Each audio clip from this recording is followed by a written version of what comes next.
ازيكم يا شباب عاملين ايه؟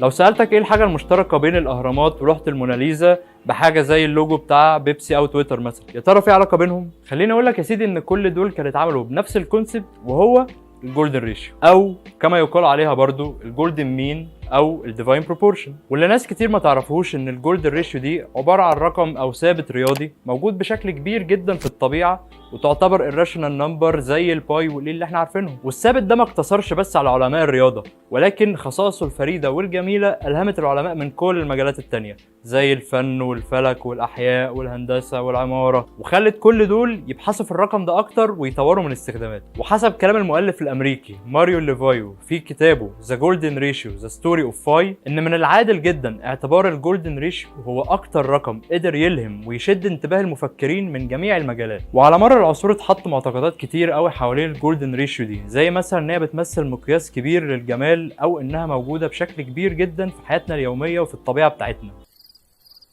انت شكلك تهت مني، خليني بقى اعرف لك ايه الجولدن ريشيو دي بالظبط. اول تعريف للجولدن ريشيو كانت حاطه على ايد العالم المشهور اقليدس علشان يعرف الجولدن ريشيو قال لك هات اي خط واقسمه جزئين A و B، مع اعتبار الجزء A اكبر من B.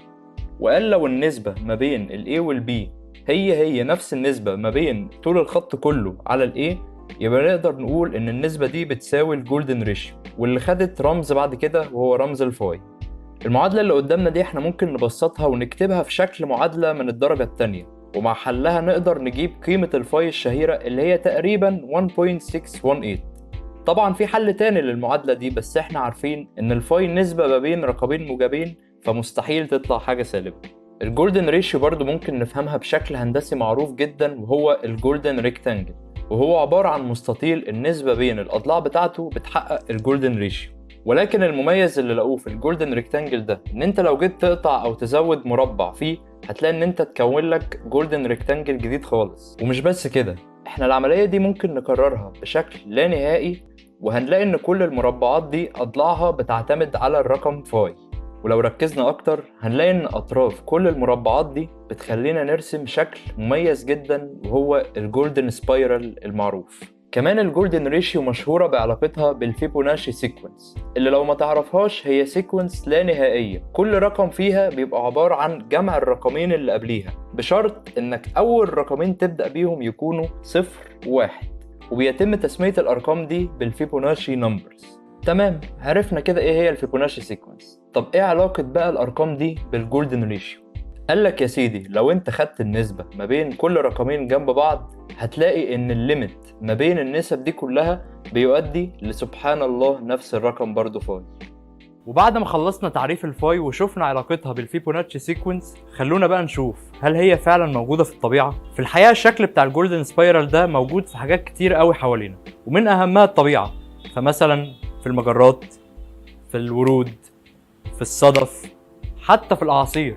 وبسبب كل الظواهر دي شدت انتباه فنانين كتير ومهندسين كتير، وقالوا ان هي فعلا بتقدم درجة التناسق والجمال الافضل في الكون. وبالفعل استخدموا الرقم ده في اعمال هندسية كتير وفنية عظيمة، زي الاهرامات في مصر ومبنى البارثينون في الاغريق. وفي عصر النهضة الايطالية اهتم الفنانين بالجولدن ريشيو في اعمال فنية كتيرة ليهم. فمثلا واحدة من اشهر لوح العالم الموناليزا اللي رسمها الرسام الايطالي الشهير ليوناردو دافنشي اتعملت بالجولدن ريشيو. دافنشي برضه هو اللي شرح الكتاب اللي الفه الايطالي لوكا باتشيولي عن الجولدن ريشيو، وهو كتاب ذا ديفاين بروبورشن، واللي بيدرس فيه اشكال هندسيه ثلاثيه الابعاد، وبيدرس ازاي الجولدن ريشيو بتظهر في الاشكال دي. بس مين اللي قال يعني ان احنا محتاجين نرجع مئات السنين لورا علشان نلاقي تصميمات او لوحات مستخدم فيها الرقم ده؟ خليني اقول لك عزيزي المشاهد ان انت لو بصيت في كل حته حواليك هتلاقي الرقم ده. فمثلا حاجات من اللي بنشوفها كل يوم زي اللوجوز والجرافيك ديزاينز معموله بالجولدن ريشيو، وده لان فعلا زي ما قلت لكم قبل كده الحاجات اللي معموله بالجولدن ريشيو بتبقى فعلا مريحه للعين جدا. لسه مش مبهورين؟